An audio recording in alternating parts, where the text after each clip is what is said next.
Take your seats. No, माननीय गृह मंत्री जी को बोलने दें। क्या प्लीज, माननीय सभापति ji, please please please please let him speak. No, आप अपनी जगह बैठ जाइए प्लीज। आप please take your seats. Please take your seats. Take your seats. Please take your, nothing is going on. No, आप अपनी बात कहेंगे और सरकार का पक्ष नहीं सुनना चाहेंगे। This is not the democratic behave. Please धोला जी बैठिए। प्लीज आप सब बैठिए। नहीं प्लीज, मैंने माननीय गृह मंत्री जी को बुलाया बोलने के लिए। प्लीज प्रमोद जी, एक मिनट, पॉइंट ऑफ ऑर्डर क्या है आपको बताएं। Let them speak. बोलिए पॉइंट ऑफ ऑर्डर क्या है।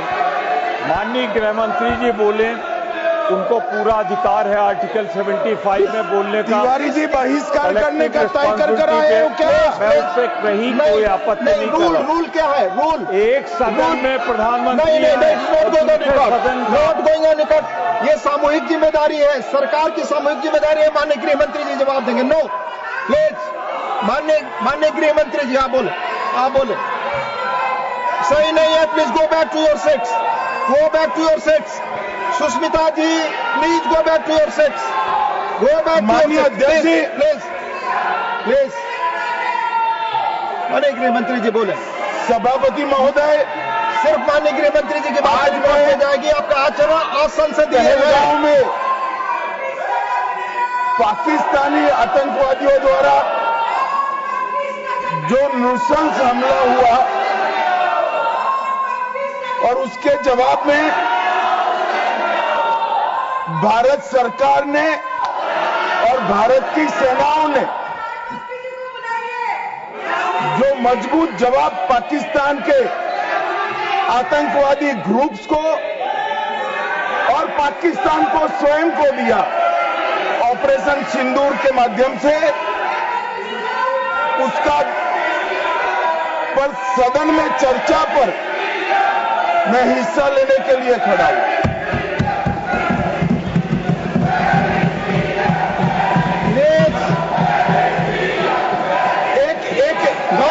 भाई प्लीज, एक मिनट सुनो, प्लीज, मैं आपका जवाब देना चाहता हूं। प्लीज यार एक मिनट सुनो, आप अपनी भाषण नहीं करा। प्लीज, दिस इज माननीय अध्यक्ष से पूछ रहे पीएम कहा है, इसका जवाब दे रहा हूं। एक मिनट सुनो भाई, आपकी जो डिमांड है उसी का जवाब दे रहा हूं। माननीय अध्यक्ष जी, पीएम साहब इनकी ऑफिस में ही है। उनको ज्यादा सुनने का शौक है क्या? भाई मेरे से निपट रहा है, काहे को प्रधानमंत्री जी को बुला रहे हो? और तकलीफ होगी। ये समझते नहीं है साहब।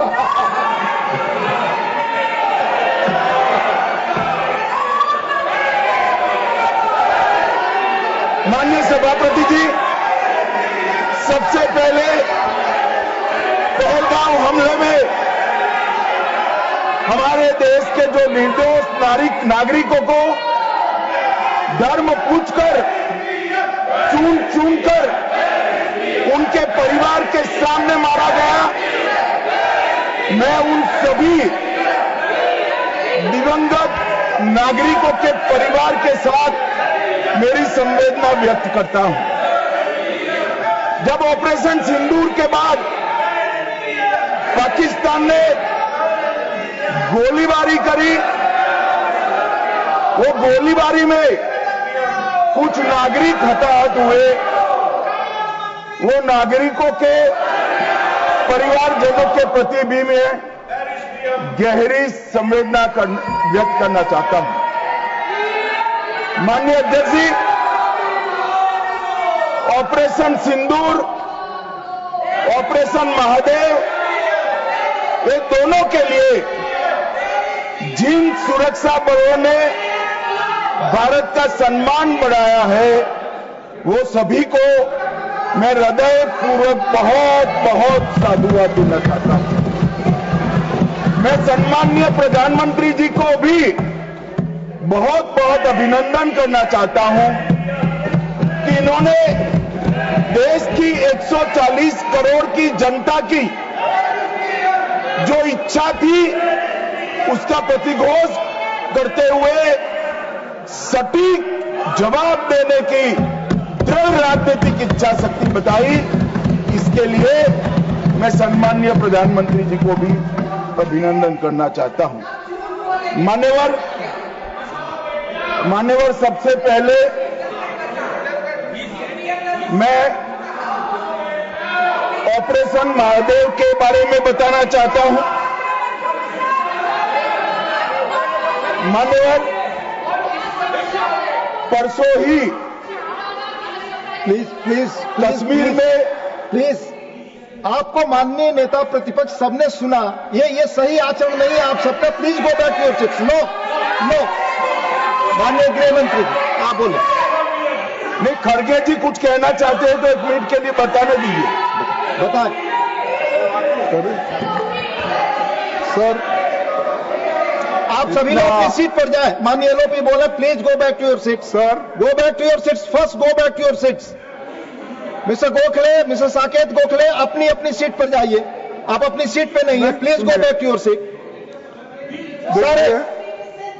Manoj ji please go back to your seat. Go back to your seats. Go back to your designated seats, then only available. Yes माननीय डिप्टी चेयरमैन साहब, मैं इसलिए खड़ा हूं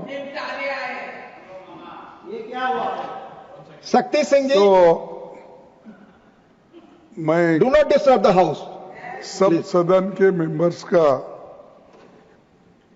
ये पहले से ही डिमांड थी कि 16 घंटे चर्चा होने के बाद हमको इस सदन में प्रधानमंत्री आकर प्रकट होकर वो अपनी बातें रखेंगे और समाधान जो भी हमने सवाल उठाए हैं, बहुत से सवाल उनको संबंधित है। ये नहीं कि आप कैपेबल नहीं है रिप्लाई देने के लिए, ये नहीं कहता मैं। हम आपको निपटाएंगे, तुम हमारे को निपटाओ, हम खेल खेलेंगे। लेकिन जिस प्रधानमंत्री यहां रहते हुए भी अगर इस सदन में नहीं आते तो इस सदन का अपमान है। धन्यवाद। नो प्लीज नहीं, ये नहीं हो गया। तो इसीलिए आपकी बात सदन का अपमान करना, सदस्यों का अपमान करना ठीक नहीं है। माननीय गृह मंत्री जी, मैं अभी भाषण नहीं कर रहा हूं। माननीय अध्यक्ष जी, इनके मुद्दे का जवाब दे रहा हूं। अब सुनिए खड़गे साहब, प्लीज लिसन इन प्लीज। मैं आपको माननीय खड़गे जी, मैं आपको इन्फॉर्म करना चाहूंगा, बीएससी मीटिंग में मैंने ऑलरेडी एक्सप्लेन किया था आपके सदस्यों को कि सरकार की ओर से माननीय कोई मंत्री जवाब दे सकता, ये रूलिंग है, आप फोर्स नहीं कर सकते किसी को। प्लीज माननीय गृह मंत्री जी आप बोले।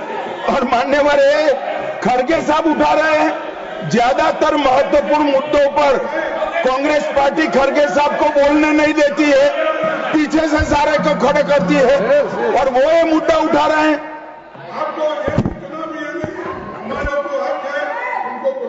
आपने बोल दिया। प्लीज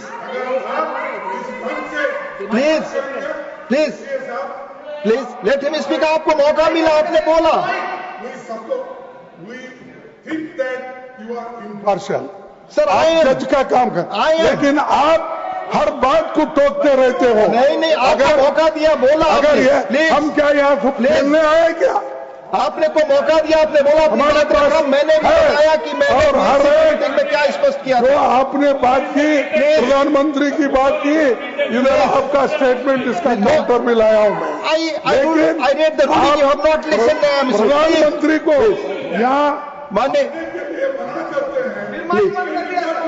प्लीज मान्यवर, इसीलिए ये विपक्ष की मांग और स्टैंड दोनों उचित नहीं है, क्योंकि बिजनेस एडवाइजरी कमेटी में ये निर्णय लिया गया था चर्चा आप जितनी चाहोगी करेंगे, जवाब कौन देगा वो सरकार तय करेगी, माननीय प्रधानमंत्री जी तय।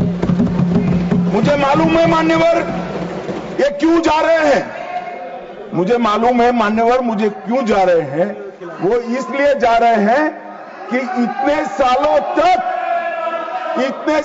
तक वोट बैंक प्रोटेक्ट करने के लिए, आतंकवाद को रोकने के लिए इन्होंने कुछ नहीं किया। ये डिबेट सुनी ही नहीं सकते, ये जवाब है सुनिए।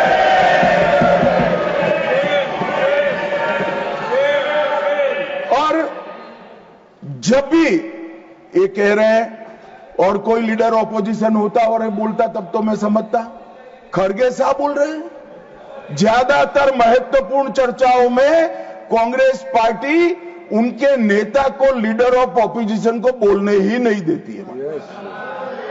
और वो मुद्दा उठा रहे हैं कि माननीय प्रधानमंत्री जी जवाब।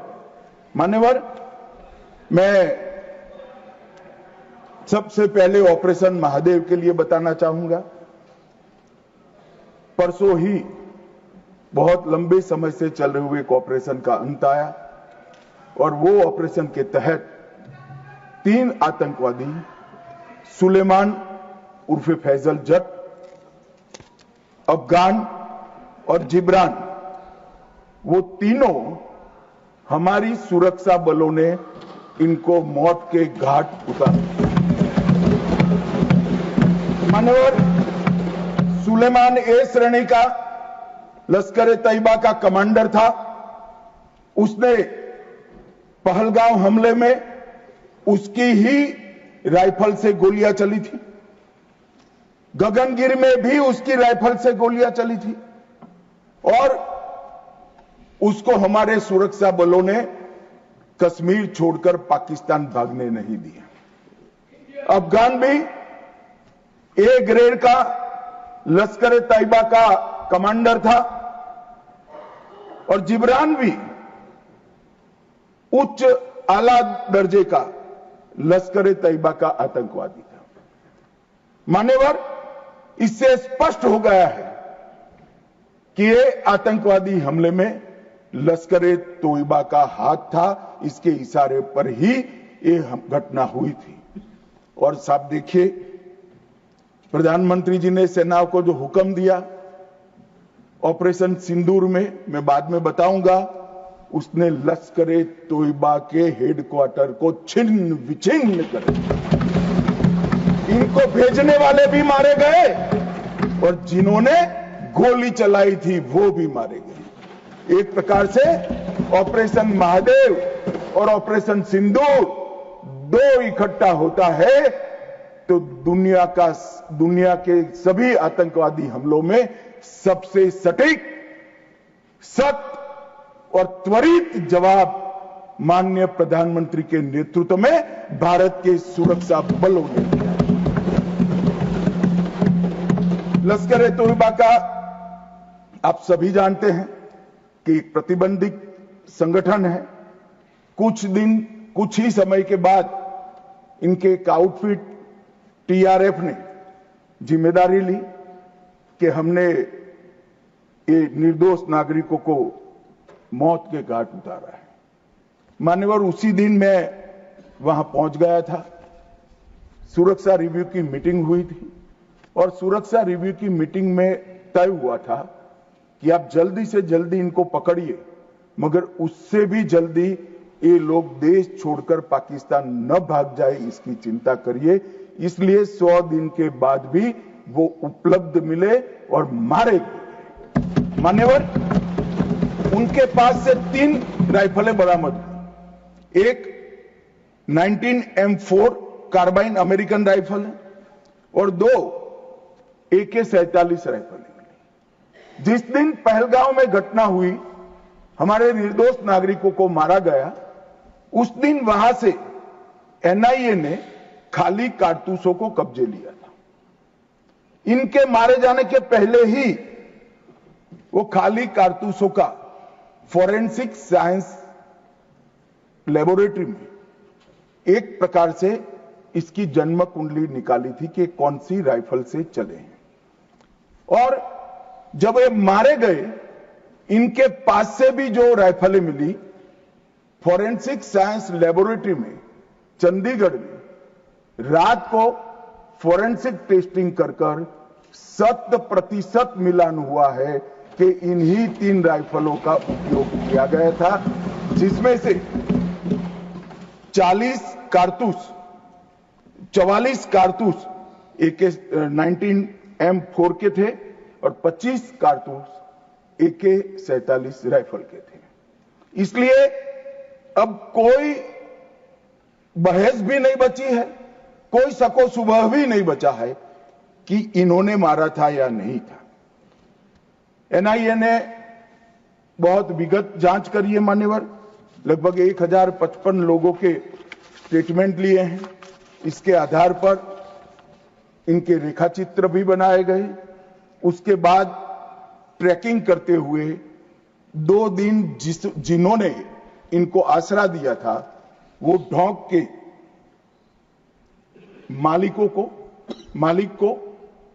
मालिकों को और उनकी वृद्ध माता को भी पूछताछ करी थी। ये जो मृतदेह मिले आतंकवादियों के, उसका परिचय, उसकी शिनाख्त ये तीनों लोगों ने कर ली है। ये तीनों लोगों ने कहा है कि यही आतंकवादी है जो 21 तारीख को हमारे ढोंक में रुके थे और हमसे खाना लेकर गए थे। तो एक और सबूत हमारे पास आ चुका है।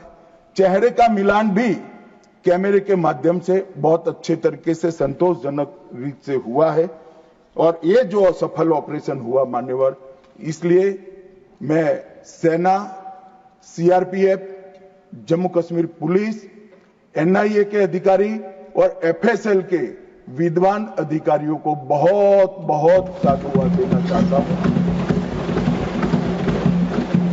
और ये जो ऑपरेशन चला मान्यवर, आईबी द्वारा 22 मई को, मतलब लगभग 1 माह बाद हमें सूचना मिल गई थी कि ये जगह पे टेररिस्ट लोकेट है।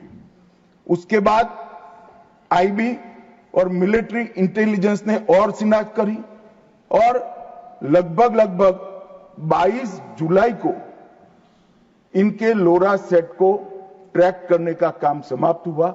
एग्जैक्ट पिन पॉइंटेड लोकेशन को आइडेंटिफाई किया गया और फिर एक मीटिंग 4 पैरा, सीआरपीएफ और जम्मू कश्मीर पुलिस तीनों के अफसरों की हुई और स्ट्राइक किया गया।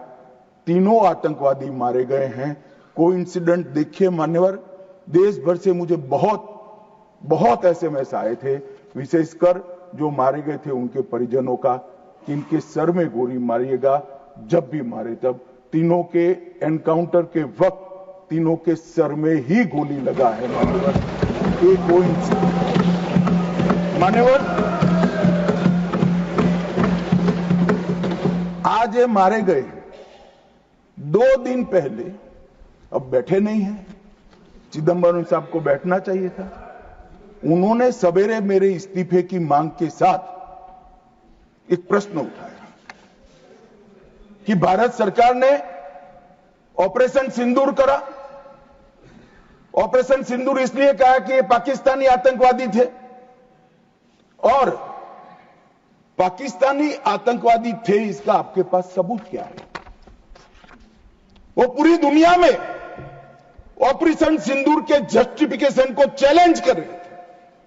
मैं आज इस सदन के माध्यम से श्री चिदंबरम को पूछना चाहता हूं, आप किसको बचाना चाहते थे? पाकिस्तान को, लश्कर तैयबा को, ये आतंकवादियों को? अरे शर्म नहीं आती मान्यवर? और देखिए महादेव करता है तो क्या करता है। जिस दिन सवाल पूछा उसी दिन ये तीनों आतंकवादी ढेर हो गए, और जवाब तो घटनाक्रम ने दिया। मगर ये कांग्रेस पार्टी की मानसिकता पूरी दुनिया के सामने चिदंबरम साहब ने उजागर कर दी। हमारी वोट बैंक के लिए हम पाकिस्तान का समर्थन करते हुए भी नहीं डरेंगे। हमारी वोट बैंक के लिए लश्कर तोयबा को बचाने से भी हम नहीं डरेंगे, और हमारी वोट बैंक के लिए आतंकवादियों को शेल्टर देते हुए, शाब्दिक शेल्टर देते हुए भी हम नहीं डरेंगे। मान्यवर, ये कांग्रेस की मानसिकता है। और अभी अभी पृथ्वीराज चौहान साहब का इंटरव्यू आ गया, उन्होंने कहा ऑपरेशन का नाम धर्म के आधार पर रखने के अलावा इनको कुछ नहीं आता है। मान्यवर, कांग्रेस पार्टी बैठी नहीं है, उनको मालूम नहीं है हर हर महादेव सिर्फ धर्म का नारा नहीं है। शिवाजी महाराज ने जो मुगलों के खिलाफ लड़ाई लड़ी, स्वतंत्रता की लड़ाई लड़ी, और शिवाजी महाराज की सेना का युद्ध घोष था हर हर महादेव। और ये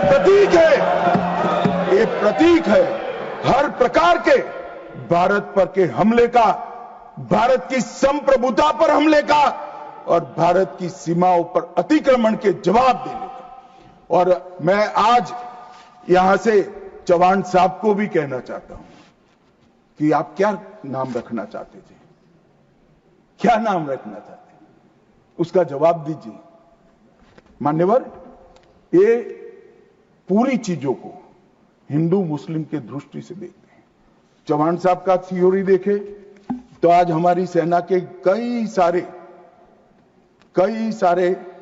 हमारी सेना के डिवीजनों का जो नारा है, युद्ध घोष है, कहीं प्रभु रामचंद्र की जय, कहीं जोश बोले सो निहाल सत श्री अकाल है, कहीं जाट बलवान जय भगवान है, क्या सियावर रामचंद्र की जय है, कहीं पर काली माता की जय है। ये सारे उद्घोष आप नहीं स्वीकारते हो, ये भाजपा ने रखे हुए नहीं है मान्यवर। ये हमारी सेना के जवानों से मन से निकलने वाला ये युद्ध घोष, इसको हिंदू मुस्लिम के दृष्टि से नहीं देखना चाहिए। और कोई कहता है कि आज ही क्यों मारे गए। अब देखिए साहब, भाई कितना जिंदा रखना चाहते हो। मैं भी पूछता हूं आज क्यों मारे गए, मैं तो दूसरी सेकंड मार देना चाहता था, मगर इतना सरल नहीं है।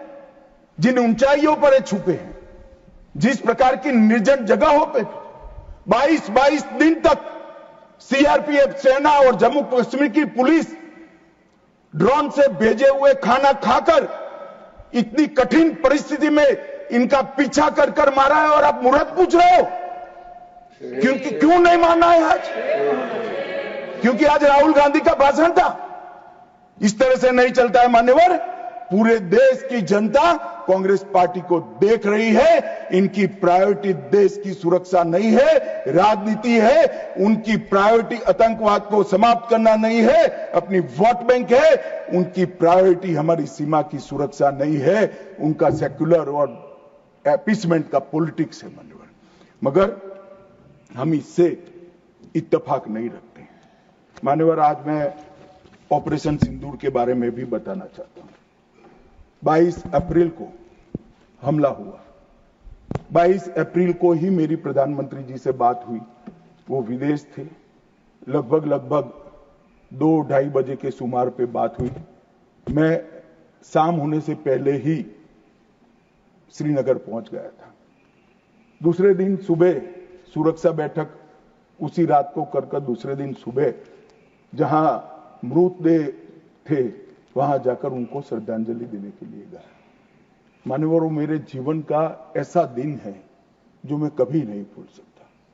एक 6 दिन की शादी, एक बच्ची ने जिसकी शादी को 6 दिन हुए हैं, वो विधवा होकर हमें पूछती थी कब इसका बदला लिया जाएगा। मान्यवर, सब लोग शुद्ध थे, ना पानी पिया था, ना चाय पी थी, ना पीने की स्थिति थी। मैं मेरे जीवन में वो दृश्य नहीं भूलता। आज भी वो दृश्य आ जाता है तो नींद से खड़ा हो जाए, इस प्रकार की वेदना होती है मान्यवर। ऐसा जघन्य अपराध कभी नहीं हुआ। धर्म के नाम पर पूछकर चुन कर इनके परिजनों के सामने मरे, छोटी बच्चियां, छोटे बच्चे, वृद्ध मां, उनकी पत्नियां, उनकी बहनें, इस सब के सामने मारा गया। और क्यों मारा गया? क्योंकि वो संदेश देना चाहते थे कि टेररिज्म से मुक्त हम कश्मीर को नहीं होने। मैं आज इस सदन से उनको संदेश देना चाहता हूं, जितना हो सके उतना प्रयास करना। कश्मीर आतंकवाद से मुक्त होकर रहेगा और होकर रहेगा। ये नरेंद्र मोदी का संकल्प। मान्यवर, 23 अप्रैल को, इसके पहले कल भाषण में कहा, वहां पर आज भी बोले, मैं बैठा था, कि 24 अप्रैल को मोदी जी चुनावी सभा करने गए थे। हमारे साथी ने जवाब दिया इनका, परंतु मान्यवर, मैं सदन का रिकॉर्ड क्लियर हो इसलिए मोदी जी वो सभा में क्या बोले थे वो कहना चाहता हूं। मोदी जी ने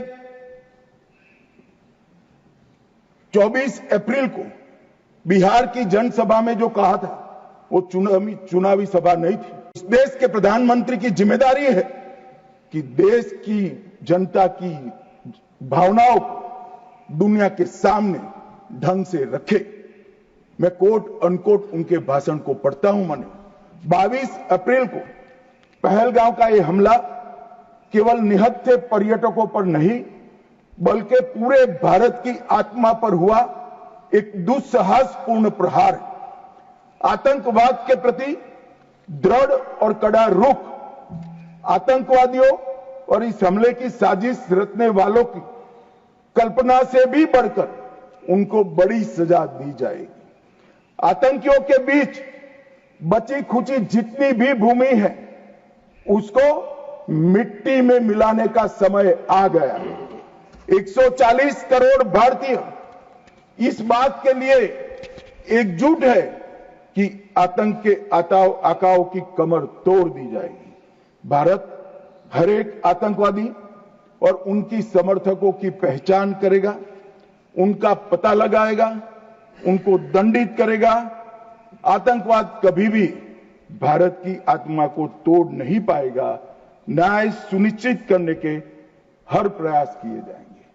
और आज मैं मोदी जी को बहुत बहुत साधुवाद देता हूं उनकी दूरदर्शी। उनका बोला हुआ एक एक शब्द आज सच हुआ है। उन्होंने कहा था आतंकवादियों की बची खुची जमीन मिला देंगे, मिट्टी में मिला देंगे। साहब, उनके ट्रेनिंग के बाद मिट्टी में मिले हैं, इनके हेडक्वार्टर मिले हैं, उनके लॉन्च पैड भी मिट्टी में मिलकर जमीन दोस्त। उन्होंने कहा कि इनके आकाओं को नहीं छोड़ेंगे। मैं बाद में लिस्ट पढ़ता हूं। इनको भेजने वालों को भी हमारी सेनाओं ने मिट्टी में मिला दिया। उन्होंने कहा आतंकवादियों को भी नहीं छोड़ेंगे। ऑपरेशन महादेव ने वो तीनों आतंकवादियों को समाप्त कर दिया। मान्यवर, घेर कर। एक प्रकार से मोदी जी ने कहा हुआ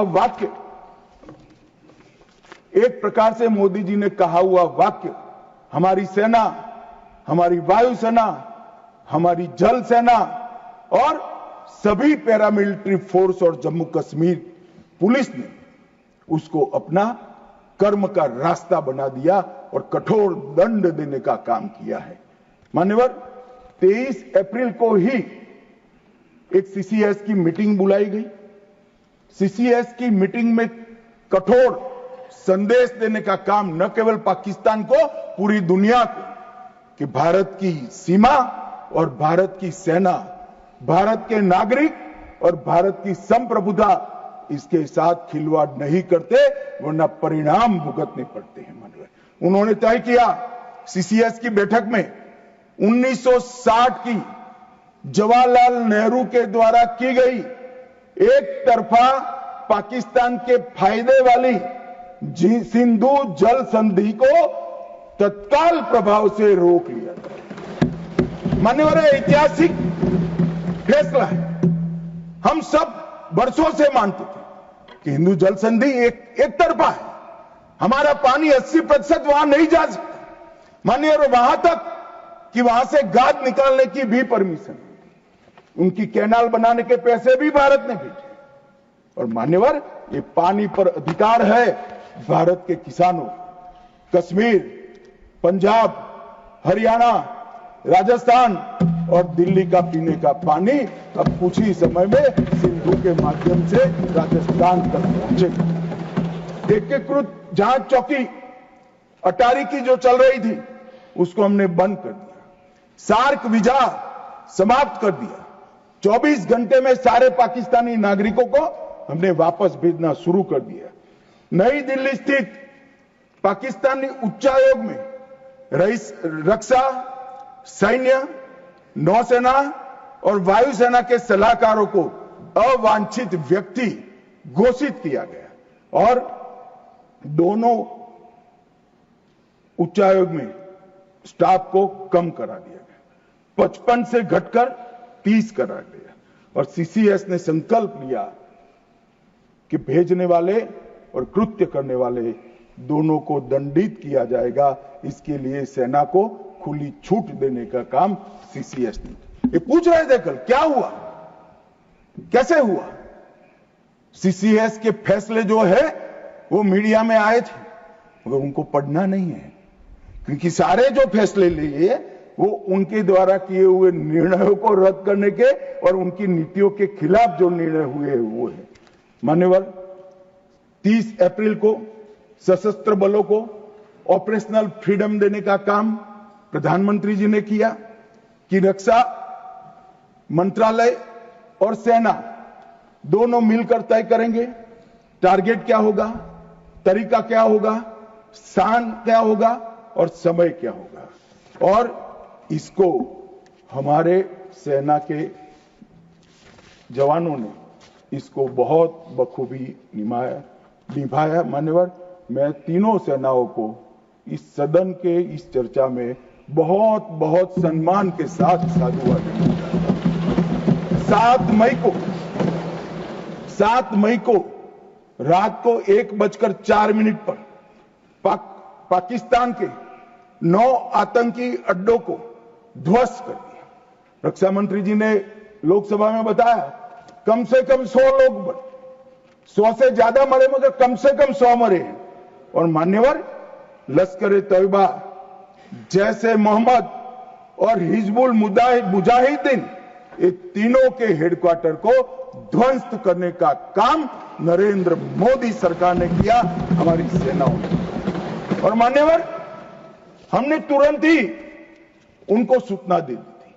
हमने उनको बताया मरकज सुभानअल्लाह बहावलपुर, मरकज तैयबा मुरीद के Mehmoona Joya camp Sialkot, Sarjal camp Sialkot, Sawai Nala camp Muzaffarabad, Syedna Bilal camp Muzaffarabad, Gulpur camp Kotli, Barnala camp Bhimber और अब्बास कैंप कोटली, उसको हमने समाप्त कर दिया है, तोड़ दिया है।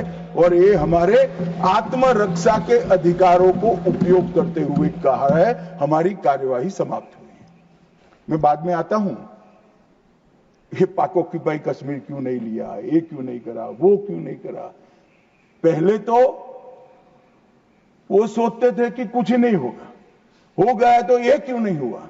मैं कांग्रेस पार्टी को कहना चाहता हूं, पाक ऑक्यूपाई कश्मीर आपने दिया था मगर लेने का काम भारतीय जनता पार्टी की सरकार ही करेगी और कोई नहीं। मानव, हमने तो हमला किया था आतंकवादी अड्डों पर, उनके हेडक्वार्टर पर, उनके संगठनों पर, उनके ट्रेनिंग कैंप पर, उनके लॉन्चिंग पैड पर, और हमारे आतंकवाद के ऊपर ये हमले को पाकिस्तान अपने पर का हमला समझ बैठा। और उन्होंने 8 मई को अपने रिहायशी इलाकों पर गोलीबारी, हमारे सेना के इंस्टॉलेशन पर मिसाइल शोर, ड्रोन फेंके, कोई पहुंच नहीं पाया। मगर नजदीक की सीमा में गोलीबारी से निर्दोष नागरिक जो घूम रहे थे वो हताहत हुए। मान्यवर, फिर भी भारत ने संयम रखा। उन्होंने गुरुद्वारा तोड़ा, हम कुछ नहीं बोले। उन्होंने मंदिर तोड़ा, कुछ नहीं बोले। भारत ने तय कर लिया कि हम इसका जवाब उनकी रक्षा की क्षमता को क्षीण करने के लिए, कम करने के लिए करें। और इसलिए 9 मई को भारत की सेना ने 11 एयरबेस को ध्वस्त कर दिया, इनके डिफेंस इंस्टॉलेशन और एयरबेस।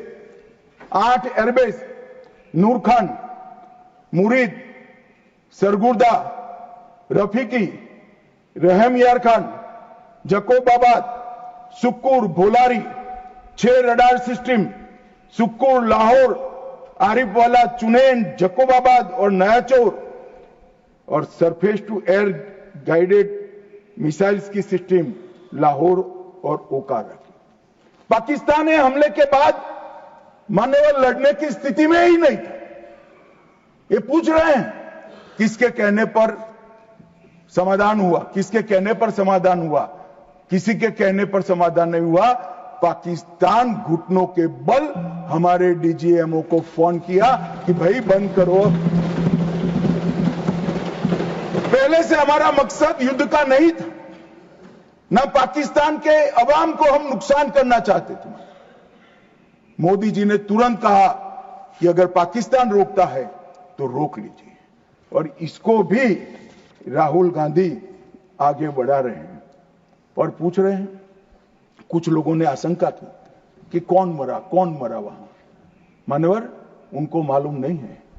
उनके समय में जो जघन्य आपराधिक घटनाएं हुई थी, आतंकवादी घटनाएं हुई थी, वो घटना को घटाने वाले आतंकवादी हमें पूछते थे। मुझे तो कई लोगों ने पूछा कि भाई 90 दिन हुए क्या हुआ, 95 दिन हुए क्या हुआ, रोज 5 फोन आते थे।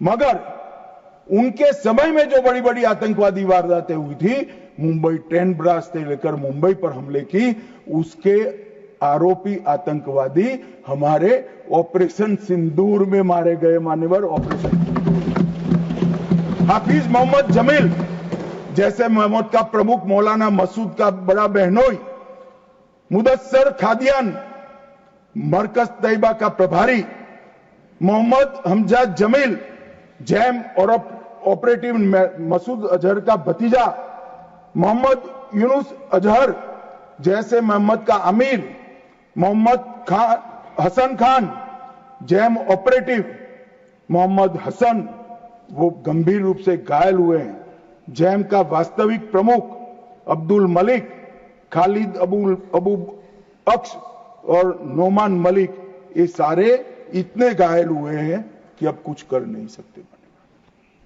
मान्यवर, ये जो हमला हुआ वो उन्होंने इनके दिल पर हमला किया है, आतंकवाद के दिल पर पहली बार प्रहार किया। मान्यवर, पहले भी हमने सर्जिकल स्ट्राइक करी, एयर स्ट्राइक करी। एक प्रकार से सर्जिकल स्ट्राइक और एयर स्ट्राइक दोनों पाक ऑक्यूपाई कश्मीर में थी। मेरे जैसे लोग तो मानते हैं कि हमारी भूमि पर ही हमने हमला किया था, क्योंकि पाक ऑक्यूपाई कश्मीर इस सदन के द्वारा स्वीकारा हुआ संकल्प है कि पाक ऑक्यूपाई कश्मीर भारत का है। मगर पहली बार पाकिस्तान की सरहद में जाकर हमारी सेना ने पराक्रम दिखाया है और आतंकवादियों के अड्डों को, उनके ट्रेनिंग कैंप को और उनके लॉन्चिंग पैड्स को खत्म करने का काम किया है। मान्यवर, ये चिदंबरम साहब कल भाषण में बोले कि ये नहीं कहा जा सकता कि ऑपरेशन सिंदूर निर्णायक था। चिदंबरम साहब यहां है नहीं, मगर मैं उनको जवाब देना जरूर चाहता हूं कि चिदंबरम साहब, अगर 65 की लड़ाई निर्णायक थी क्या, तो फिर टेररिज्म क्यों फैला? 71 की लड़ाई निर्णायक थी क्या, तो टेररिज्म क्यों फैला? और अनेक बार जो कार्यवाही हुई वो निर्णायक थी क्या? मान्यवर, जब तक दुश्मन या तो डर नहीं जाता या सुधर नहीं जाता, कभी निर्णायक अंत नहीं आएगा। मान्यवर, इतने सालों तक उनको डराने की, दंडित करने की कोई प्रक्रिया ही नहीं हुई। क्यों डरेंगे वो? हम तो डोजियर पर डोजियर भेजते रहे, कभी उनको जवाब नहीं दिया। नरेंद्र मोदी ने जवाब दिया। मान्यवर, सर्जिकल स्ट्राइक करी, एयर स्ट्राइक करी और ऑपरेशन सिंदूर, खौफ पैदा हो गया है। मुझे मालूम नहीं, मेरे पास सूचना नहीं, रात को भी जग जाते होंगे, स्वप्न में हमारी मिसाइल से दिखाई पड़ती होगी। ये डर से ही शांति होती है, ये सुधरने वाले लोग नहीं है। मान्यवर, मगर चिदंबरम साहब कहते हैं कि आतंकी पाकिस्तान से आए थे, इसका सबूत क्या है? चिदंबरम साहब, सबूत तो हमारी एजेंसियों ने ढूंढ लिया। अब आप क्या बोले थे, इस पर क्या बोलना चाहते? मान्यवर, इनके चिदंबरम जी के कार्यकाल में ही अफजल गुरी की फांसी जब तक वो गृह मंत्री नहीं गए नहीं हुई। बंबई का हमला, बंबई के हमले के बाद आज ये दिग्विजय सिंह चले गए हैं, उन्होंने कहा है तो आरएसएस ने कराया था। मान्यवर, ये क्या बोल रहे हैं? किसके लिए बोल रहे हैं? किसको बचा रहे हैं? क्या कहना चाहते हैं? और हिंदू टेरर का सगुफा किसने छोड़ा? मैं आज दुनिया के सामने, देश की जनता के सामने गर्व से कहता हूं कि हिंदू कभी टेररिस्ट नहीं हो सकता। हम कभी टेररिस्ट नहीं हो सकते। क्या कहना चाहते हैं? फर्जी टाइप के केस बनाए, एक भी केस अदालत में नहीं टिका। देशभक्त संगठनों पर आरोप लगाए आपने, सिर्फ आपकी छिछोरी राजनीति के लिए, क्षुल्लक फायदे के लिए। और फिर क्या कर लिया? फिर भी हार गए। हारे तो ना। और अब हर रोज कह रहे हैं कि आप हमेशा है नहीं, आप हमेशा नहीं रहेंगे, आप हमेशा कहो तो मुझे मालूम नहीं साहब। मैं 61 का हुआ हूं, 14 से 30 साल तक भारतीय जनता पार्टी की ही सरकार रहने वाली है। मैं चिदंबरम साहब को कहना चाहता हूं, आप डाल दो भारतीय जनता पार्टी की सरकार में जीने। 30 साल तक भारतीय जनता पार्टी की सरकार रहेगी। मान्यवर, मैं 2015 में बोला था हमारी उड़ीसा कार्यकारिणी में, भुवनेश्वर कार्यकारिणी में। अब ये 5 साल गिन लो तो 15 तो हो ही गए, और 15 भी हो जाएंगे। मान्यवर, भारतीय सेना के लिए कभी भी इन्होंने तैयारियां नहीं की। चीन के कई जवानों ने चीन की लड़ाई के बाद लिखा, हमारे पास बंदूक छोड़िए, कारतूस छोड़िए, नमक, चीनी और माचिस भी उपलब्ध नहीं थी। घनघोर ठंड में पहनने के लिए हमारे लिए ठंड के कपड़े भी नहीं थे। मान्यवर, आज वही सेना ब्रह्मोस से लैस है, आकाश उनके मिसाइलों को तोड़ देता है। मान्यवर, और पाकिस्तान की पूरी एयर डिफेंस सिस्टम हमारी सेना आधे घंटे में उसको मलबे में बदल कर रख देती है। मान्यवर, ये नरेंद्र मोदी के शासन में, मोदी जी के शासन में 11 साल में परिवर्तन। गोली नहीं बना पाते थे। मैं बाद में बताता हूं, लाखों करोड़ों का सामान हम बना रहे हैं, विदेश में भेज रहे हैं, एक्सपोर्ट कर रहे हैं। हमारी सेना का काफी सारा कई सारी चीजें हमने ब्लैकलिस्ट कर दी, इंपोर्ट नहीं कर सकते। और R&D के लिए एक बहुत बड़ा इकोसिस्टम बनाने का काम देश के प्रधानमंत्री नरेंद्र मोदी ने किया है। सेना और पूरे देश को मोदी जी की ये पहल पर, आत्मनिर्भर भारत के गर्व पर, और हमारे सेना के जवानों का हथियार उनको ऐसा देना चाहिए, इस बात की चिंता पर देश और सेना मोदी जी पर गर्व कर सकती है। मान्यवर, हमने जो नमक, चीनी और माचिस नहीं थी, ऐसी सेना से 11 साल में 22 मिनट में ही आतंकवादियों का काम तमाम कर देने वाली, तकनीक से सज्ज, वीर, सटीक इंफॉर्मेशन वाली और बताए हुए लक्ष्यों को पूरा करने वाली सेना का मान्यवर निर्माण किया है। मान्यवर, ये हमला, कल्पना कर लीजिए कांग्रेस के राज में हुआ होता तो क्या होता। अभी तो भाजपा सरकार है, एनडीए सरकार है, मोदी जी प्रधानमंत्री है, तीनों ने क्लीन चिट देने में 100 दिन लगा दिए। अगर कांग्रेस की सरकार होती तो पाकिस्तान को तुरंत क्लीन चिट मिल जाएगा। रक्षा मंत्रालय की जगह विदेश मंत्रालय काम करता। रातों रात जेरोक्स मशीनों पर डोजियर तैयार होते, डोजियर वहां भेजते थे और फिर चर्चा करते शर्म अल शेख में, और कुछ नहीं करते साहब। और ये हमें सवाल पूछ रहे, कोई अधिकार नहीं है कांग्रेस पार्टी को, भारतीय जनता पार्टी को आतंकवाद के बारे में सवाल पूछने का। मान्यवर, इस देश के अंदर आतंकवाद फैला, पनपा, बढ़ा, तो इसका एकमात्र कारण कांग्रेस की सरकारों की लचर और तुष्टीकरण से युक्त वोट बैंक की राजनीति रही है। मान्यवर, और आज हमारा सौभाग्य है कि एक ऐसा नेतृत्व है जो ब्रह्मोस मिसाइल्स भेजता है, डोजियर नहीं भेजता है मान्यवर। और नेतृत्व सम्मानीय मोदी। मान्यवर, ये संघर्ष विराम के लिए भी कई सारे कह रहे हैं। मैंने कल सुना रहा, पीओके क्यों नहीं लेंगे, इतना उछल उछल कर बोलते थे। और यहां पर काफी विद्वान लोग बैठे हैं, इनको कुछ संसद की मर्यादा, संसद में बात करने का तरीका, मतलब वास्तविक चीजें बोलने की पद्धति कुछ नहीं सिखाते मान्यवर। मैं आज पूरे देश के सामने बात करना चाहता हूं मान्यवर। ऑपरेशन सिंदूर युद्ध नहीं था। यूएन चार्टर के अनुच्छेद 51 के चैप्टर 7 के तहत हमने आत्मरक्षा के लिए बल प्रयोग का जो हमारा अधिकार है उसको उपयोग किया था। 22 अप्रैल को पहलगाम में आतंकवादियों ने जो हमला किया, हमारे निहत्थे नागरिकों को मारा, और इसके जवाब में आतंकवादियों की पूरी इकोसिस्टम तोड़ने का हमारा अधिकार है। जो विश्व के सभी देशों ने हमारे अधिकारों को स्वीकारा है, वो अधिकार का हमने उपयोग किया था। और जब पाकिस्तान ने ही कहा कि हमें संघर्ष नहीं करना है, तब हमने इसको स्वीकारा। और कहते थे, मैं बाद में बताऊंगा मान्यवर, वो हमें कहने लगे कि भाई क्यों करा, ये ले लेते वो ले लेते। मैं बाद में जब आपके समय में जो घोषित युद्ध हुए, ये तो घोषित युद्ध नहीं था मान्यवर, मगर घोषित युद्ध हुए कांग्रेस के समय में, इसमें आपने क्या किया है वो बाद में मैं मान्यवर बताता हूं। उसके पहले मैं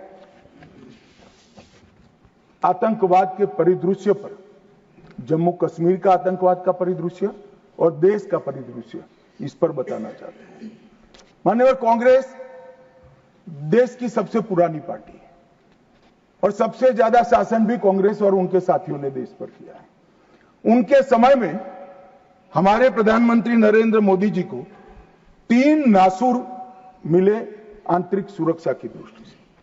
पहले कश्मीर का आतंकवाद, नॉर्थ ईस्ट की इंसर्जेंसी और वामपंथी उग्रवाद नक्सलवाद, ये 3 नासूर मिले।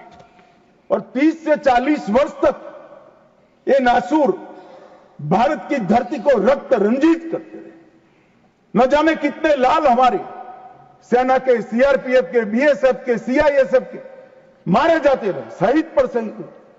न जाने कितने निर्दोष किसान, न जाने कितने निर्दोष नागरिक आतंकवाद, इंसर्जेंसी और वामपंथी उग्रवाद की भेंट चढ़े, मगर कुछ नहीं हुआ। आज मैं कहना चाहता हूं मान्यवर, कश्मीर के उग्रवाद के बारे में बाद में आता हूं। नॉर्थ ईस्ट इंसर्जेंसी और वामपंथी उग्रवाद दोनों क्षेत्र में हिंसा में 75% की कमी लाने का काम नरेंद्र मोदी। मैं इस पर बहुत ज्यादा बोलना नहीं चाहता क्योंकि आज ये विषय नहीं है, परंतु कश्मीर के अंदर जो आतंकवाद था वो मैं इस पर जरूर बोलना चाहता हूं मान्यवर। इसका कारण क्या था, इसके कारण के मूल में जाना चाहिए। जब से कश्मीर का सृजन हुआ, धारा 370 बनाई गई। किसने बनाई? कांग्रेस पार्टी ने बनाई। इसका समर्थन और इतने लंबे समय तक किसने चला? कांग्रेस ने चला है मान्यवर। इसका स्वरूप क्या था? धारा 370 और 35 से क्या कहती? कश्मीर का एक अलग ध्वज होगा, कश्मीर का एक अलग संविधान होगा, और 5 अगस्त 2019 तक ये अलग ध्वज और अलग संविधान चलते रहे। हमारी पार्टी के पहले राष्ट्रीय अध्यक्ष श्यामा प्रसाद मुखर्जी ने इस धारा 370 के लिए अपना बलिदान देने का काम किया, उनकी हत्या की। और क्या हुआ?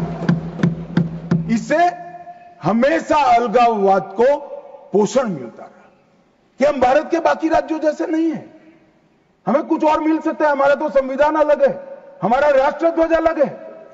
तो हर युवाओं को बरगाले, उनको उकसाने का मौका हमने पाकिस्तान, और कश्मीर के अंदर पहले अलगाववाद की बात हुई, फिर आजादी की बात हुई और वो ही आतंकवाद का मूल बना मान्यवर। और इसके बाद धार्मिक कट्टरता बढ़ाने वाले सारे संगठन इनकी तुष्टीकरण की नीति के कारण चलते रहे मान्यवर। जमायत-ए इस्लामी, कई सारे संगठन जो बच्चों में, युवाओं में, किशोरों में धार्मिक कट्टरता पर बढ़ाते रहे, अलगाववाद बढ़ाते रहे, चलने दिया। बैन लगाएंगे तो हमारी वोट बैंक नाराज हो जाएगी मान्यवर। इसके साथ साथ पाकिस्तान ने टेरर ग्रुप बनाए और ये टेरर ग्रुप के प्रवक्ता, इसका नाम है हुर्रियत कॉन्फ्रेंस। हर टेरर ग्रुप ने अपना एक ग्रुप, सिविलियन ग्रुप बनाया, इसके साथ चर्चा करते रहे और उनके परिणाम स्वरूप यहां आतंकवाद बढ़ता गया मान्यवर। मैं आज स्वर्गीय शम्मी कपूर को भी कोट करना चाहता हूं। शम्मी कपूर जी, मैं पार्टी का अध्यक्ष था तब मिलने आए थे।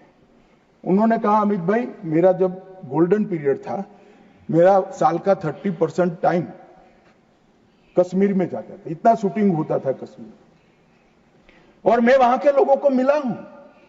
प्रोग्रेसिव सोसाइटी थी, महिलाएं प्रोग्रेसिव थी, धर्मनिरपेक्ष बात करते थे, सूफी संतों की बात करते थे, वहां पर कश्मीरी पंडित भी मिलते थे। आज मैं देख रहा हूं कि वो बच्चियां पथराव कर रही है। क्या हो गया, किसने बिगाड़ा? तब मैं इसके नीचे गया था मान्यवर, तब मालूम पड़ा कि ये जमात-ए इस्लामी ने पूरी शिक्षा, प्राथमिक शिक्षा पर कब्जा जमा कर रखा था और बच्चों के दिलो दिमाग के अंदर जहर घोलना शुरू किया। तब जाकर ये स्थिति हुई। मगर कोई भी कभी भी ये कांग्रेस इसके मूल में नहीं गई और मान्यवर धीरे धीरे ये बढ़ता गया। मान्यवर नरेंद्र मोदी जी ने तय किया कि ऐसा नहीं चल सकता और 5 अगस्त 2019 को यही ऐतिहासिक सदन में धारा 370 और 35 समाप्त, और उसके बाद शुरू हुआ टेररिज्म को फैलाने वाले, अलगाववाद फैलाने वाले टेररिस्ट और इनकी इकोसिस्टम संपूर्ण सफाई का एक युग शुरू हुआ मान्यवर। धारा 370 35 से हटाए गए, जीरो टेरर प्लान बना, एरिया डोमिनेशन की योजनाएं बनी, कैपेसिटी बिल्डिंग की योजनाएं बनी, मल्टी लेवल डिप्लॉयमेंट लगाया गया, तकनीक का उपयोग बढ़ाया गया, जेल प्रबंधन बढ़ाया गया, ड्रोन रोधी सिस्टम और गन तैनात किए गए मान्यवर। हम सब ने देखा, देश की जनता ने देखा, कई आतंकवादी मारे गए, 10-10 हजार के जनाजे निकले मान्यवर। हमने कठोर निर्णय लिया, आतंक में लिप्त किसी भी व्यक्ति का जनाजा नहीं निकलेगा, जहां मरेंगे वही दफना दिया। और मान्यवर, इस वक्त कांग्रेस पार्टी ने विरोध किया था, फारूक अब्दुल्ला जी की पार्टी ने विरोध किया था। आतंकी समर्थन को चून चूर कर नौकरियों से निकाला गया, पासपोर्ट और गवर्नमेंट कॉन्ट्रैक्ट के हेतु इनको अघोषित किया गया। 75 पाकिस्तानी समर्थक सरकारी कर्मचारियों को ड्यू लीगल प्रोसेस से बर्खास्त करा दिया गया। बार काउंसिल सस्पेंड कर भारत के संविधान को मानने वाली बार काउंसिल प्रस्तावित की गई। यूएपीए अदालतों की स्थापना हुई और लगभग मई 22 से लेकर मई 25 तक 2267 प्रकरण यूएपीए के दर्ज हुए। इनकी पूरी टेरर फाइनेंस की इकोसिस्टम को ध्वंस किया। एनआईए और ईडी ने बहुत अच्छी कार्रवाई की, कई एसओपी बनाई गई और 347 संपत्तियों को जब्त कर दिया गया। एक और जमात-ए इस्लामी और ऐसे संगठनों को हमने बंद करने का काम किया और दूसरी ओर मान्यवर इनकी इकोसिस्टम को भी हमने समाप्त कर दिया। मैं आज इस सदन के रिकॉर्ड के लिए बैन किए हुए संगठनों का लिस्ट पढ़ना चाहता हूं। द रेजिस्टेंस फ्रंट टीआरएफ, जिसने घटना करी थी, people's anti fascist front, Tehreek ul Mujahideen, Jamaat ul Mujahideen, Jammu Kashmir Ghaznavi force, Khalistan tiger force, हिब्ज ut Tahrir, Jamaat Islami, Jammu Kashmir liberation front, Jammu Kashmir democratic freedom party, Muslim league Jammu Kashmir, Tehreek Hurriyat, Muslim conference Sumji group, Jammu Kashmir national front, Jammu Kashmir people front league, Jammu Kashmir people's league, Jammu Kashmir Ittehad Musalman Awami action committee, और इसके साथ साथ सिख फॉर जस्टिस और पीएफआई को भी हमने बैन कर दिया। और मान्यवर, परिणाम क्या हुआ? परिणाम ये हुआ 2010 में 10 से 15 की एवरेज ऑर्गेनाइज टाउन पिल्टिंग, हमने भी दृश्य देखे हुए जो समय कपूर ने चिंता की थी। छोटी छोटी बच्चियां पथराव करती थी, 2564 सालाना होते थे, 2564 पथराव की घटना हुई। 2024 के बाद एक भी घटना नहीं हुई।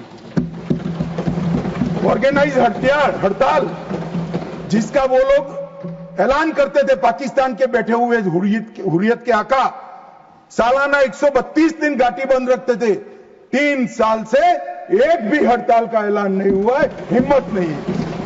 टाउन पेल्टिंग में नागरिकों की मृत्यु, 112 नागरिक मारे जाते थे, अब 0 मारे जाते हैं। सिक्योरिटी फोर्स का इंजर्ड, साल में 6235 सिक्योरिटी फोर्सेस इंजर्ड होती थी, अब 0 हो गई है।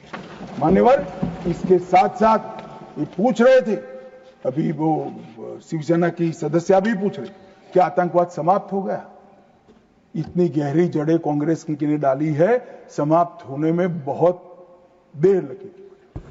हमारा प्रयास है जल्द से जल्द, परंतु मान्यवर, आंकड़े में कहना चाहता हूं, समाप्ति के कगार पर है। आपको पसंद नहीं आएगा, मगर समाप्ति के कगार पर है। पहले 2004 से 14 तक कुल घटनाएं 7217 हुई, 7217, 7217, और जून 15 से मई 25 तक 2150, 70% की कमी हो गई।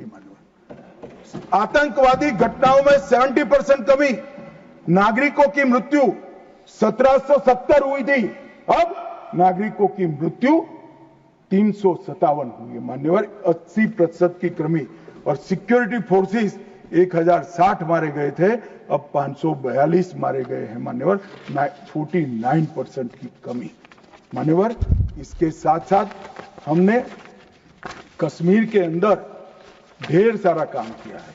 मान्यवर, लगभग 59,000 करोड़ की 53 परियोजनाएं, चिनाब पर विश्व का सबसे बड़ा पुल बना, 8.5 किलोमीटर लंबी बनिहाल सुरंग बनी, उधमपुर, श्रीनगर, बारामुल्ला तक रेल पहुंची, जोजिला सुरंग और बनिहाल सुरंग बने, रोजगारी का सृजन 63,000 लोगों का हुआ, जम्मू देश का पहला शहर बना जहां IIM, IIT और एम्स तीनों संस्थान वहां पर है। मान्यवर, पहला शहर।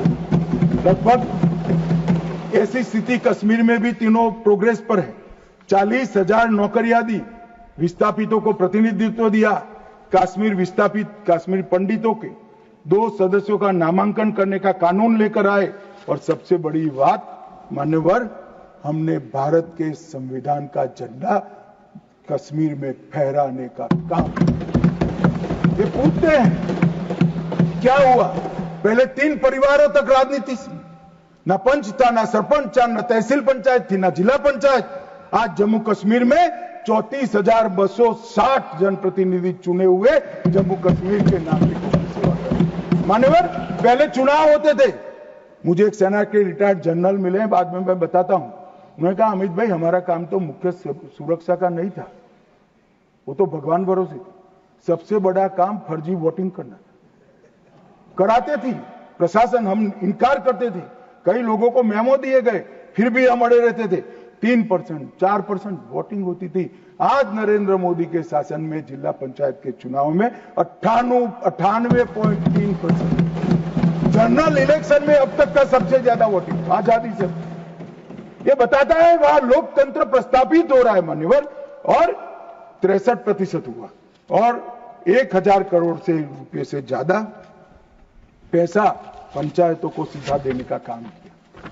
मगर मान्यवर क्यों हुआ, मैं आज पूरे सदन को बताना चाहता हूं। मैं भी इस बात को कभी उजागर नहीं किया, मगर मुझे लगता है मौका भी है और दस्तूर भी है। जब से प्रधानमंत्री जी प्रधानमंत्री की कुर्सी संभाले, तब से उनके दिलो दिमाग पर कश्मीर की शांति का भूत था, अहरनीश सुधर। मान्यवर 2015 में पार्टी का अध्यक्ष बना। मोदी जी ने मुझे जनरल सिन्हा के घर पर भेजा। जनरल सिन्हा जो कई साल तक कश्मीर में सेवा की, नॉर्थ ईस्ट में भी सेवा की, एनसीआर में रहते थे। मैं 3 दिन उनके घर पर बैठा, उन्होंने पूरी डिटेल बताई। फिर कश्मीर से जुड़े हुए 25 लोगों की अलग अलग सूची दी। इनके साथ मैंने घंटों चर्चा की थी और मोदी जी ने भी अनेक लोगों को बुलाकर चर्चा की। अगर मोदी जी करते हैं वो बताते नहीं, मगर मुझे कुछ तो मालूम है, क्योंकि काफी सरपंच को मिले थे, इनकी मिनट्स मेरे पास आई थी। पार्टी की दृष्टि से युवाओं से मिले थे, धार्मिक नेताओं से मिले थे, जम्मू के लोगों को मिले, घाटी के लोगों को मिले और नेशनल कॉन्फ्रेंस के एमपीओ को भी मिले थे। और ढेर सारा मंथन 2014 से चलता था। वो मंथन अंत में कश्मीर के अंदर, आज मैं विश्वास के साथ कह रहा हूं साहब, आतंकवाद समाप्ति के कगार पर है। आतंकवाद समाप्ति के कगार पर। एक जमाना था कि पाकिस्तान को आतंकवादी पाकिस्तान से भेजने ही नहीं पड़ते, हमारे कश्मीर के युवा हाथ में हथियार उठा लेते। मगर आज मैं 6 माह का रिकॉर्ड इस सदन को बताता हूं। 6 माह में आतंकवादी संगठनों में एक भी कश्मीरी युवा की भर्ती नहीं हुई है और जो मारे जा रहे हैं वो सारे पाकिस्तान, क्योंकि जम्मू कश्मीर के अवाम ने मोदी जी की नीतियों को स्वीकारा है। पहले कभी नहीं हुआ था कि आतंकवादी कोई बड़ा कृत्य करते थे, घाटी में इसका विरोध होता है। मैं आज घाटी की जनता को, जम्मू की जनता को बहुत बहुत साधुवाद देना चाहता हूं। एक भी गांव ऐसा नहीं था घाटी का जहां ये पहलगाम हमले का विरोध नहीं। और जब तिरंगा घर पर फहराने की बात होती है, जिनके बच्चे आतंकवाद की भेंट चढ़ गए, वो मां बाप भी तिरंगा फहराते हैं। और मान्यवर, आतंकवाद पर तो कांग्रेस को बोलने का अधिकार ही नहीं है। मान्यवर, मैं आज सदन के सामने डिटेल रखना चाहता हूं। अटल जी की सरकार ने निर्णय किया था कि आतंकवाद को समाप्त करें। काफी मंथन हुआ। मंथन के बाद तय हुआ कि मजबूत कानूनी संरचना खड़ी करनी पड़ेगी जिससे इनको सजा कराई जाए। कानूनी संरचना खड़ी करने के लिए पोटा का कानून लाना, एक कांग्रेस पार्टी ने विरोध किया। मैं आज वो है नहीं, मगर पूछना चाहता हूं, पोटा का कानून का विरोध किसको बचाने के लिए किया था? खैर, उन्होंने तो विरोध किया, राज्यसभा में गिर गया। अटल जी का संकल्प मजबूत था, भाजपा का संकल्प मजबूत था। पोटा कानून संयुक्त सेशन में पारित कर दिया गया और पोटा का कानून आया, इसका अमल शुरू। मान्यवर, एक कांग्रेस पार्टी ने इसके घोषणा पत्र में लिखा कि हम पहली कैबिनेट में पोटा का कानून रद्द कर देंगे। अब मैं तो कई बार ऐसा सोच ही नहीं सकता, तो मुझे लगा ये झूठ मूठ का वादा कर रहे। और मान्यवर देखिए, पहली कैबिनेट में ही इन्होंने पोटा के कानून को रद्द कर दिया। और कांग्रेस टेररिस्ट की बात करी, टेररिज्म की बात करी, आप तो उसका पोषण करने वाली पार्टी हो। मान्यवर, इसके बाद क्या हुआ? 2005 में रामलल्ला के टेंट पर हमला हुआ। मंदिर उस वक्त नहीं बना था। मुंबई लोकल ट्रेन में 7 धमाके हुए, 187 लोग मारे गए। डोडा में हमले हुए, 34 हिंदू मारे गए। हैदराबाद में धमाके हुए, 44 लोग मारे गए। 2005 रामलल्ला का टेंट, 2006 मुंबई ट्रेन, डोडा 2006, 2007 2 बम धमाके हैदराबाद में, 44 लोग मारे गए। 7 यूपी में धमाके हुए, 13 लोग मारे गए। 8 रामपुर सीआरपीएफ कैंप पर हमला हुआ। 2008 आर्मी के काफिले पर हमला हुआ, 10 नागरिक मारे गए। 2008 आतंकी हमला हुआ, 246 लोग मारे गए। 2008 जयपुर में 8 बम धमाके। 2008 अहमदाबाद में 21 बम धमाके, 2008 दिल्ली में 5 बम धमाके, 2010 जर्मन बेकरी बम धमाका, 2010 वाराणसी में बम धमाका, 2011 मुंबई में बम धमाका, 3 लोग मारे गए। एक भी वर्ष खाली नहीं गया मन में। और हमें पूछ रहे कि आपने क्या किया? 100 दिन तक पूछते ही रहे, कहां गए, क्या किया, क्या किया, क्या किया। अब मुझे बताओ भाई, 2005 से शुरू कर 2011 तक आपने क्या किया? कांग्रेस पार्टी ने क्या किया? कौन से कानून लाए, कौन से कदम उठाए, और कब जाकर पाकिस्तान पर सर्जिकल स्ट्राइक, एयर स्ट्राइक और ऑपरेशन सिंदूर का आपने प्रयोग किया? जवाब कांग्रेस पार्टी को, देश की जनता को देना पड़ेगा। मान्यवर, 54 जगह पे देश के अलग अलग हिस्सों में 609 नागरिक मारे गए। और मैं आज गर्व से देश के गृह मंत्री के नाते उच्च सदन में कहता हूं, मोदी जी के राज में पूरे देश में कश्मीर छोड़कर कहीं पर भी टेररिस्ट घटना नहीं हुई। और कश्मीर में भी हुई, उरी में हुई, हमने सर्जिकल स्ट्राइक कर चेताया। पुलवामा में हुई, एयर स्ट्राइक कर और चेताया। अब नहीं सुधरते हैं, दुम टेढ़ी की टेढ़ी है, हम क्या कर सकते हैं? पहलगांव में करा मान्यवर, घर में घुसकर पटजड्डे उड़ाने का काम हमारी सेना। और मुझे तो कल सुबह ही किसी ने याद दिलाने के लिए, मेरी कॉन्स्टिट्यूएंसी से एक हमारी वरिष्ठ कार्यकर्ता है जिनकी उम्र 80 है, उन्होंने एक व्हाट्सएप भेजा था। उन्होंने कहा, अमित ये जरूर बोलना।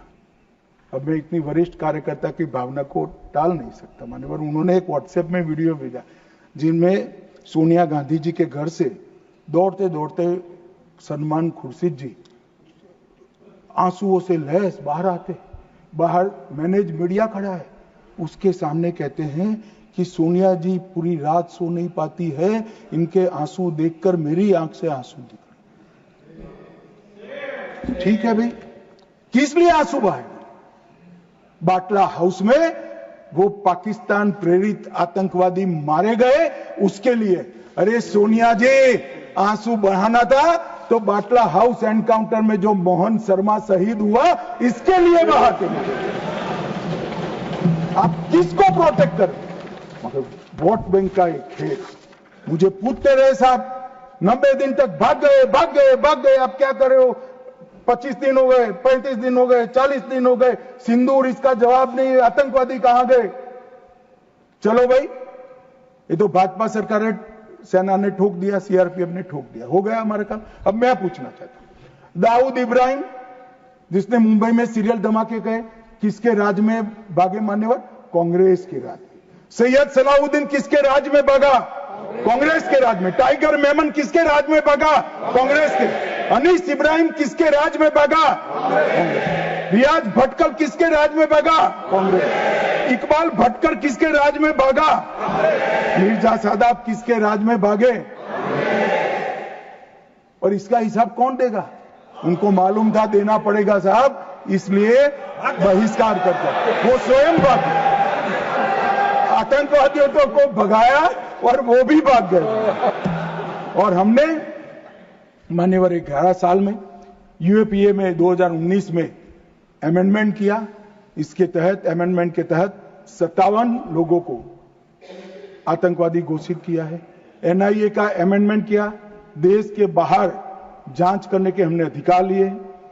एनएसए का हमने सख्त उपयोग किया, 370 को बैन किया, निरस्त कर दिया, पीएफआई को बैन किया, मैक को मजबूत किया, आईसीजेएस का हमने स्थापना किया, नफीस का स्थापना किया, पीएमएलए से टेरर फाइनेंसिंग को रोक दिया और नेट ग्रिड से माध्यम से पूरे देश के आतंकी संगठनों को एक कंप्यूटर की क्लिक पर लाकर रख दिया। मान्यवर, हमने पूरी इकोसिस्टम तैयार करी।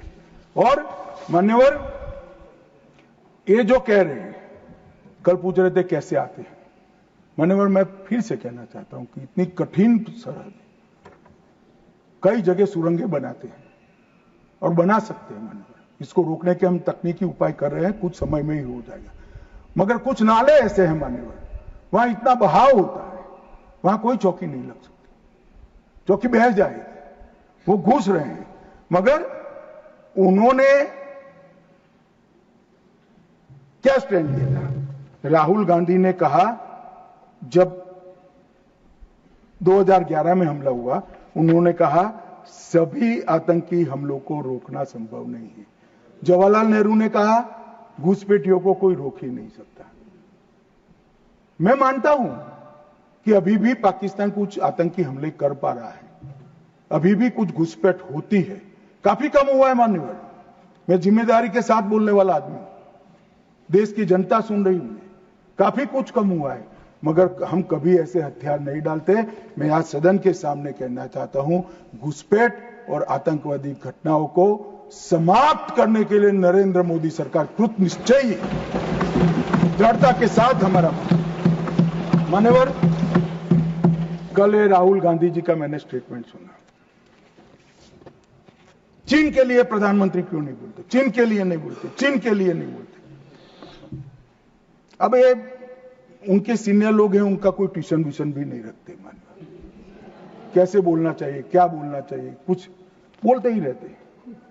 मगर आपने जब चीन की लड़ाई समाप्त हुई तब क्या किया था? चीन की लड़ाई समाप्त हुई तब हमारा 38,000 वर्ग किलोमीटर हिस्सा चीन को अक्साई चीन का देने का काम कांग्रेस पार्टी और आपके नाना जवाहरलाल नेहरू ने किया था। मान्यवर 1955 में देश में बहुत कम लोग जानते, और ये पूछ रहे हैं कि कल मुझे कहने लगे झूठ बोल रहे हैं, मैं आज चीज भी लेकर आया। मैं selected works of Jawaharlal Nehru series volume 29 पृष्ठ 231 पढ़ रहा हूं, जो नेहरू जी ने स्वयं संकलन करा है।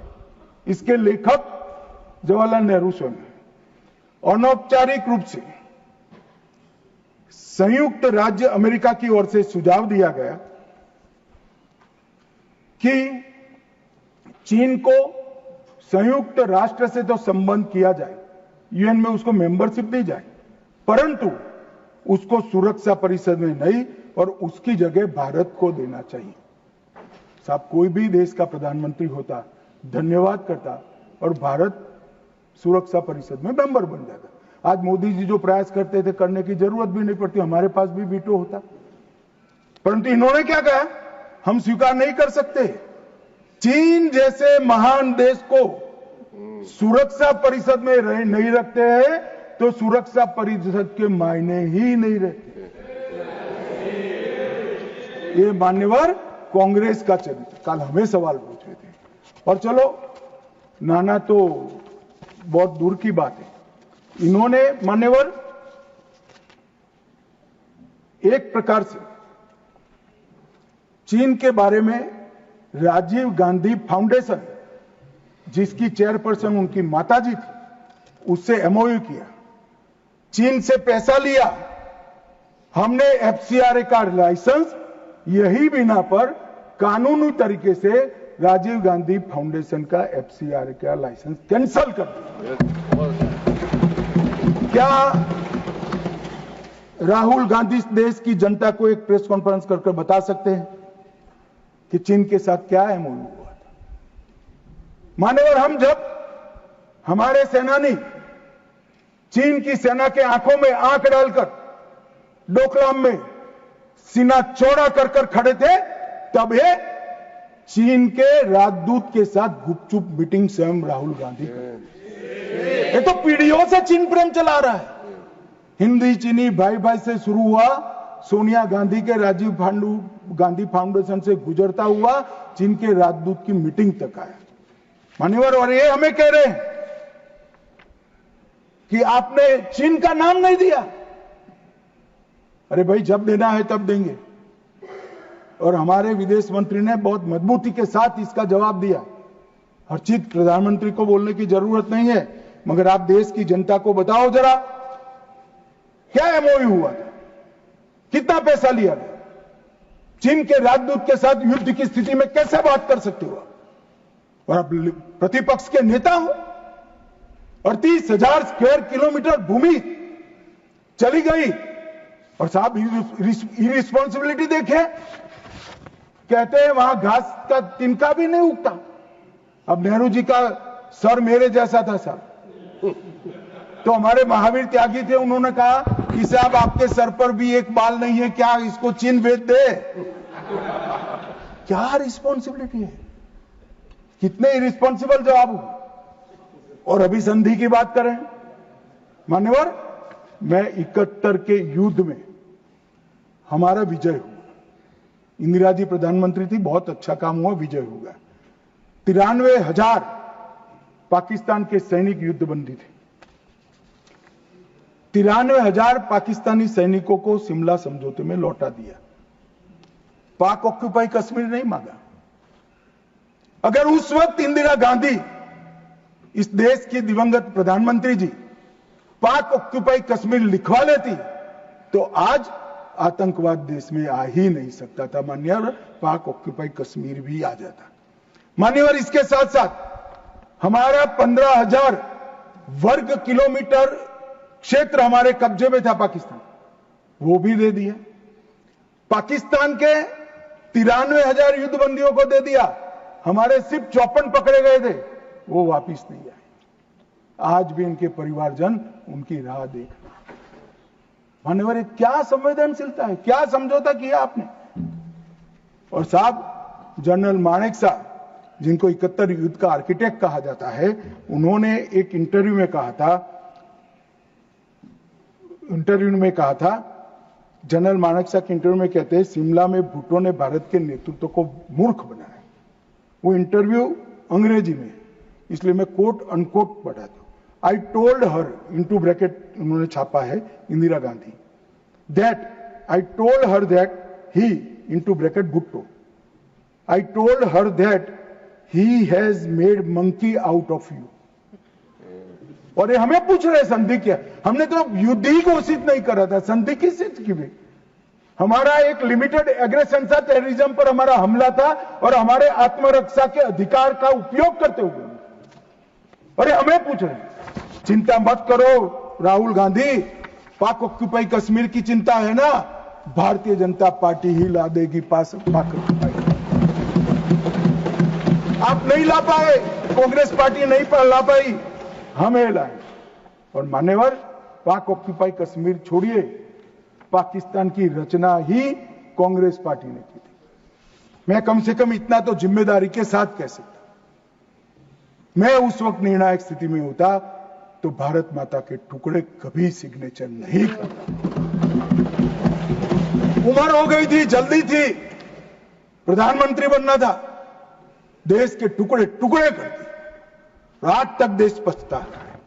मान्यवर, आतंकवाद के मुद्दों पर अंतर्राष्ट्रीय मंचों में हमारी देश की फजीहत कर, मुंबई अटैक के बाद शर्म अल शेख सम्मेलन हुआ, जिसको पूरी दुनिया की डिप्लोमेसी में बलूचिस्तान ब्लंडर के नाम से जानते हैं।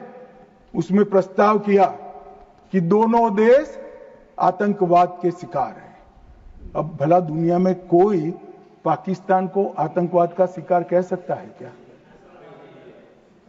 लोग हमारे मरे हैं, जवान हमारे मरे हैं, और आपने उनको पाकिस्तान को सर्टिफिकेट दे दिया मान्यवर।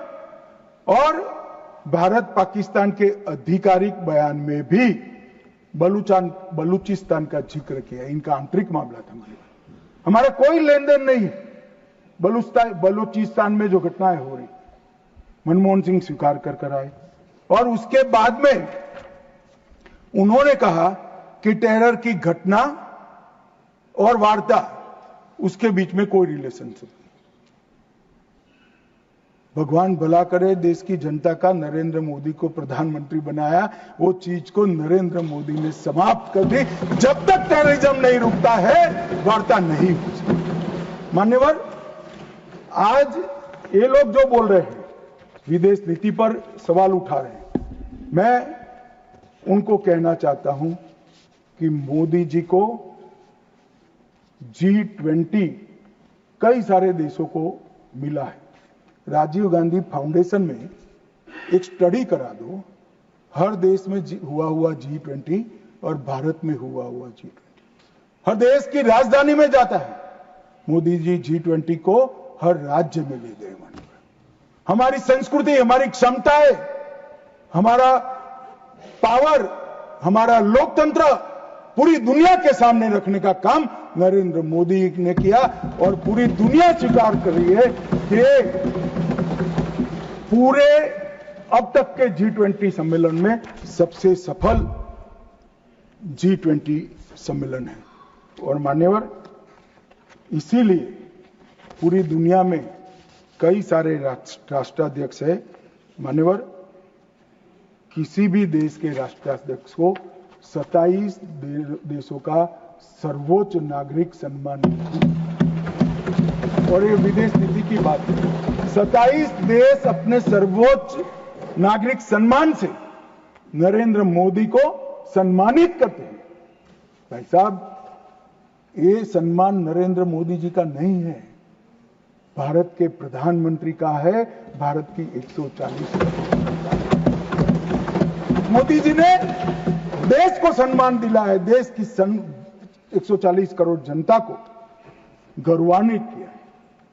तो मोदी जी का नेतृत्व जो है भावुक नहीं है। भावुक नेतृत्व होता है वो रोने भी लगता है, कई बार शकम भी हो जाता है। मोदी जी का नेतृत्व संवेदनशील भी है, निर्णायक भी है और दृढ़ भी है। मैंने देखा है कोरोना 370 ऑपरेशन सिंदूर ये सारा छोड़ दो, कोरोना में मैंने देखा है इससे बड़ी आफत इस सहस्त्राब्दी में भारत पर नहीं आई। अड़ीग होकर अपने रास्ते पर चलते रहे और जब कोरोना समाप्त हुआ पूरी दुनिया ने कहा सबसे अच्छा प्रबंधन भारत ने किया। और उसका कारण जब ढूंढा गया, मैं भी स्टडी करने वाले कुछ लोगों को मिला था मान्यवर, जब कारण पूछा गया, स्टडी किया गया, तो सबने कहा कि पूरे विश्व में कोरोना के सामने सरकारें लड़ती थी, हमारे यहां प्रधानमंत्री, भारत सरकार, राज्य सरकार और 140 करोड़ लोग एक साथ कोरोना के सामने लड़ते थे। मजाक उड़ाते, घंटी बजाने से कोरोना चला जाएगा, दिया जलाने से चला जाएगा, कर्फ्यू करने से अपने आप चला जाएगा। उनको मालूम नहीं था, जनता के मन में जागरूकता लाते थे। और जब, मुझे तो ठीक याद है, मोदी जी ने टीम गठित की टीका बनाने के लिए, तब जयराम रमेश जी, नाम मत लीजिए, रिकॉर्ड पर मत लीजिएगा, तब कांग्रेस वाले इनका मजाक करते कि भारत टीका बना लेगा। मान्यवर, सबसे पहले टीका बनाने वाले देशों में भारत है और इसी के कारण हम बचे थे। मान्यवर, 11 साल में समग्र दुनिया ने भारत की क्षमता को स्वीकारा है। भारत 11वें नंबर से चौथी सबसे बड़ी अर्थव्यवस्था बना। जीडीपी हमारा 4.19 ट्रिलियन हो, $1 ट्रिलियन की डिजिटल अर्थव्यवस्था बनी।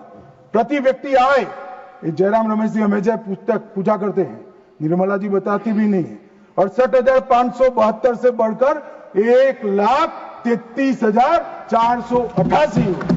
मान्यवर, राष्ट्रीय राजमार्ग का नेटवर्क 60% बढ़ा, 159 ऑपरेशनल एयरपोर्ट है, 31 लेकर मोदी जी ने इनिंग शुरू करा था, अभी समाप्त नहीं हुआ। 136 वंदे भारत ट्रेन है, 1500 ट्रेन अमृत स्टेशन योजना के तहत विकसित हो रहे हैं।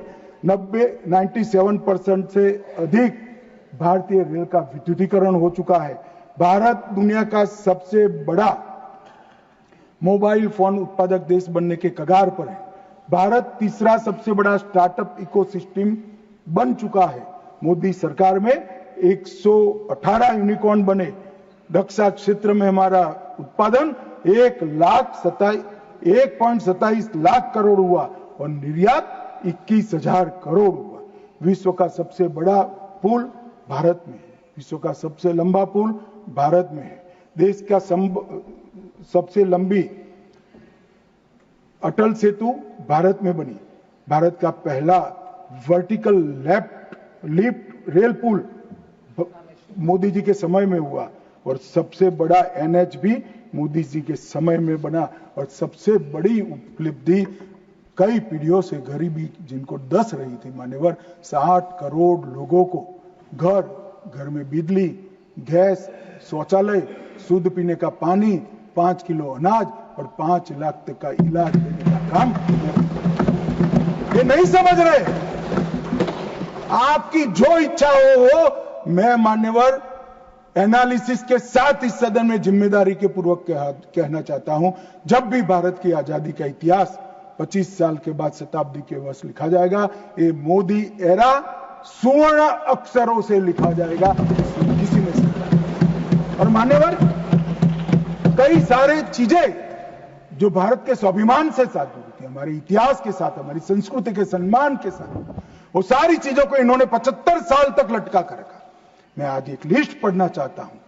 अचीवमेंट जो हुए, आर्थिक विकास हुआ है, प्रजा का आत्मगौरव उड़ा है मान्यवर।